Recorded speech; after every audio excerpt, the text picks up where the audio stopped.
I have always been a very, very casual fan of the Ninja Turtles, but this movie is awesome. So when I was a kid, I remember having some TMNT episodes on VHS, and then I remember watching the 2003 show, which had a phenomenal theme song. Then I also watched a little bit of TMNT Fast Forward, which again, great theme song.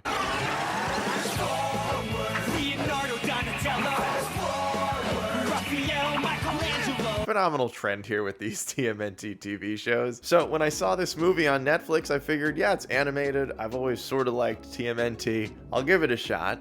And I was completely blown away by how good this movie was. There are a few reasons why this movie works as well as it does. But number one, the main reason is that the animation quality of this movie is incredible. Now, it's pretty common for animated TV shows to get a much bigger budget to do an animated film, but I went back and looked at some of the animation from the Rise of the Ninja Turtles TV show, and the difference between that animation and the quality of this movie, they did such a great job. On that note, one of the reasons why the animation is so cool is that a lot of the shots in this film look like they're straight out of a comic book. As somebody who does not have a great knowledge of the history of the Ninja Turtles, one of the few things I do know is that they do have comics, and anytime a movie takes some of those frames of a comic book and literally puts them into animated form in a movie or a show, that is a massive win for the fans and overall just the viewers in general, regardless of how casual you might be. And it all just looks so good. The quality is off the charts. In addition to that, a lot of the animated scenes in this film are actually like really well thought out. It sometimes feels like cinematography in animated movies sort of gets thrown by the wayside just because you don't really think of it the same way you would in a live action film. But the way that they're framing a lot of the action sequences in this movie adds so much to the immersion, and it just brings the quality up by so much. It's really impressive anytime an animated studio takes that level of detail in what they're trying to create. So I really was not all that familiar with Rise of TMNT. I had never heard of it before I even watched this movie, and I gotta say, at the beginning, I wasn't really a fan because the TMNT shows that I watched painted Leonardo much differently. He was older, he was wiser, he was always a very level-headed, balanced leader who usually knew exactly what to do and had a great plan. And in the Rise of TMNT, he's super immature, he's incredibly arrogant, and at first, I'm not gonna lie, it turned me off a little bit.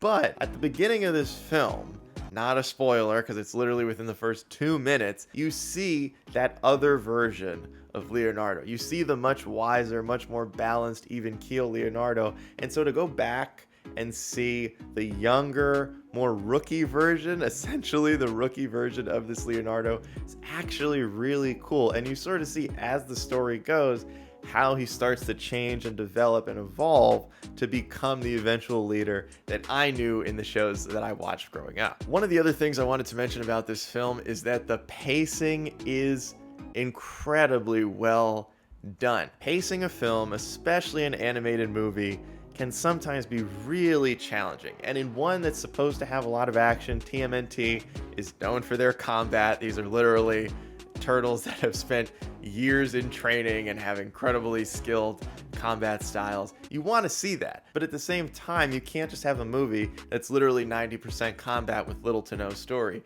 And the story here is really well done. It's paced in a way that you're able to follow along and you care about where it's going. And on a story note, I actually liked that Shredder is not the main villain in this film, because as somebody that is, again, very casual knowledge of TMNT, Shredder's really the only villain that I know. So it was really cool to see them choose a villain for this film that felt really threatening, and this film takes a much darker tone than I think I was used to, or at least that I remember some of the other TMNT material that I've seen in the past. So that was really cool to see. Honestly, I think this movie works whether or not you're a diehard TMNT fan. As someone who's super casual and really just was growing up in the generation of Teenage Mutant Ninja Turtles being popular, I thought this movie was great. I think that if you're a fan of TMNT, I can't imagine not liking this movie. Maybe you nitpick a little bit more than someone like me who's really just happy to see these characters